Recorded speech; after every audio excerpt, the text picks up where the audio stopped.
So this is part one on 4 Sears Suburban David Bradley garden tractors.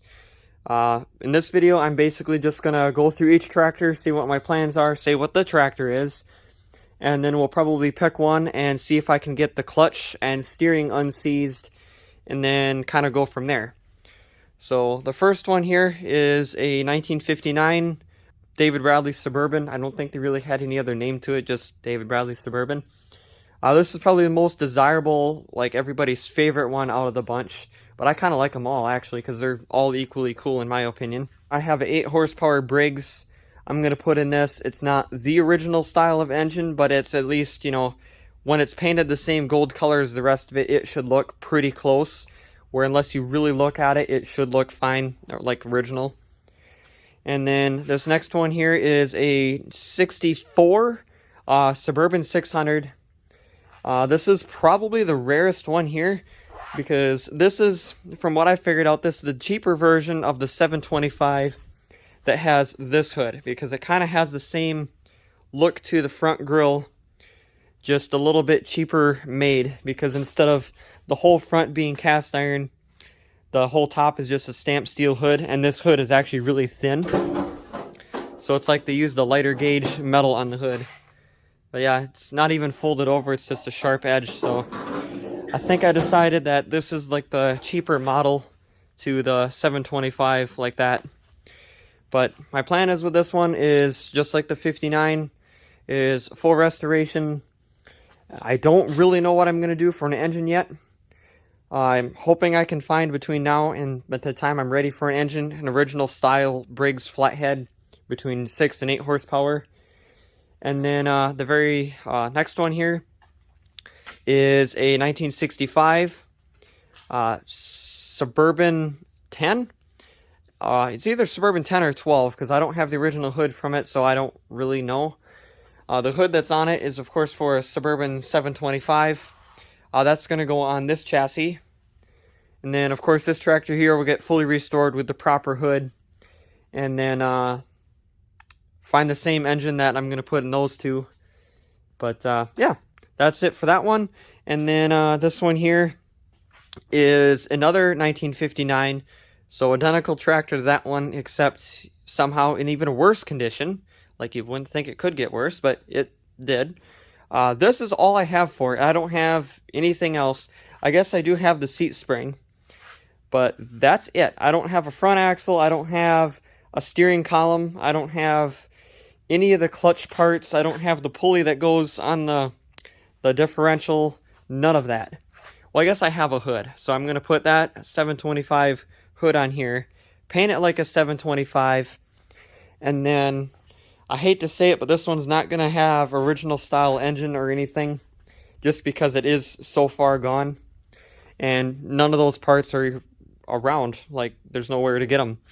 So what I'm going to do is I'm going to attach a pulley on this shaft that looks about 3/4 inch or so, and then run a belt down to probably maybe right here where this notch is in the frame. And I'm going to attach an electric motor there with a tensioner hooked to that. And then probably a 24 volt system, lithium battery. And then some type of controller, forward and reverse with some speeds. So basically it's going to be electric. So I want to try something a little bit different. And then very worst case, if I either can't find an engine or the clutches on either one of these other ones I can't save, I'll do basically the same thing with. And the cool thing with that is if I buy, you know, one 24 volt lithium battery, I can just literally just unplug it from one tractor and move it to another one. I don't have to buy batteries for each one. So what I'm going to do here is I'm actually going to organize these tractors off to over there. And then we'll pick this one here, and I'm going to see what I can do to get that steering unseized, and then see what I can do to get the pulley and clutch system on it working. So I got the tractor flipped over just to make it a little bit easier to work on and get the cameras under here. So the steering is seized up. What I'm going to do here is I'm going to take this gear off. So I have to pull this little cotter pin and then try to pry the gear off without damaging anything. So far this pin's coming out pretty easy.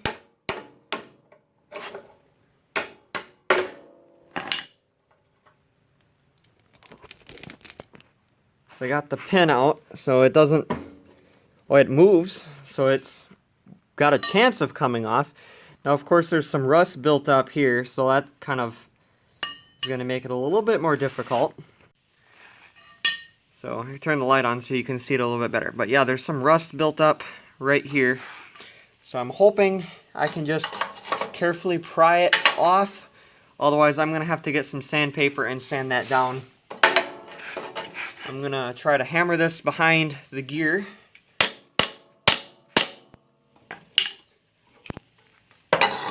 It did move.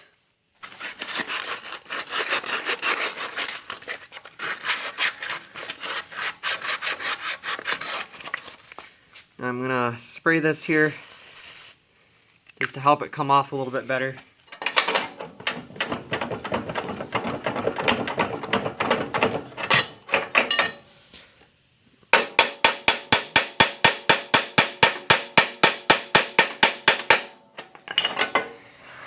Of course, don't want to hammer on that hard, because I can smash the end and then I for sure will not get that off.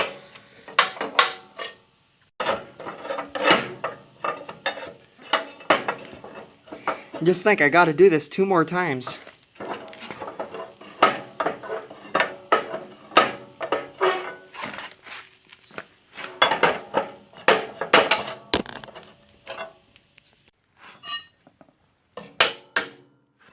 Got it. So I ended up just hitting it kind of on the side just to kind of jar it loose.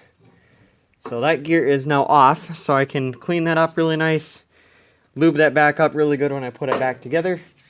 Now I can see if this front axle is also seized up, or is it just that?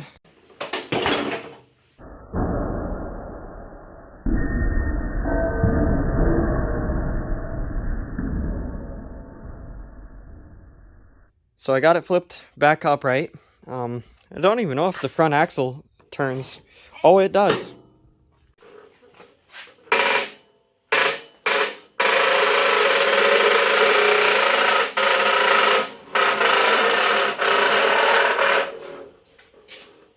Alright, we got movement. I'm going to go round and round until this frees up.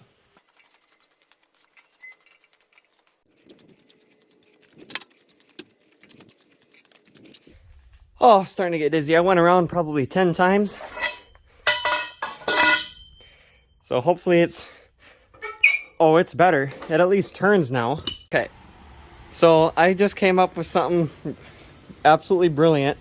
So I got noticing there's a bolt, or a nut rather, on top of the steering wheel that if I took a drill and just attached it to that and just went with it, that it'll slowly just loosen up. So I'm gonna just stand with this drill for probably 5 minutes and go each direction and get the steering wheel loosened up.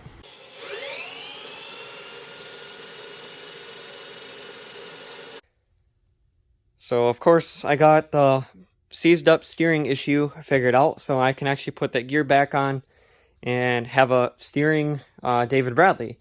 However, I would like to get this clutch working. I just spent the last, at least half an hour trying to get this unstuck. I do have some footage of it, but I'm not going to include that in this video just because it got to be really boring of basically nothing happening. But long story short, this large pulley here is supposed to detach from the rest of them because there's like a little clutch disc right at the tip of my finger here, the only part that's got like blue left on it. So the belt is always spinning from the engine, spinning this large pulley. When you go forward, you move that lever forward, it moves this linkage here, which moves basically a shift fork that's up in here. I can't even get the camera in there to show you.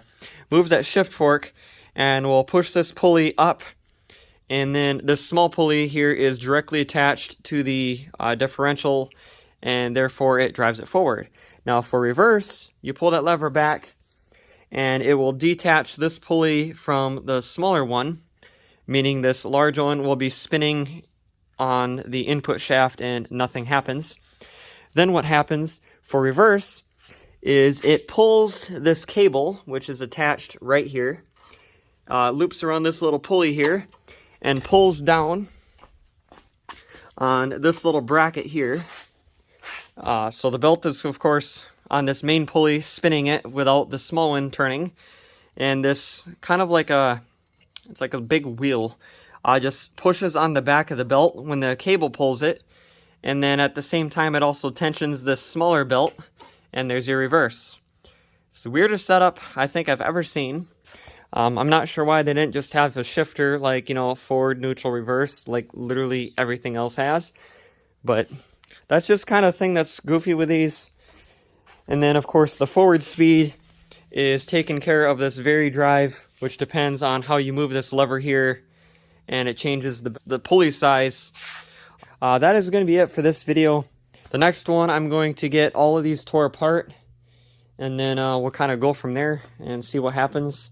So let me know if you guys like this different style video where I go into a little bit more detail on stuff. I kind of like it. It's a little bit more work because I gotta, you know, adjust cameras and move cameras around. But if you're trying to, you know, restore one of these yourself, actually having an thorough video probably helps.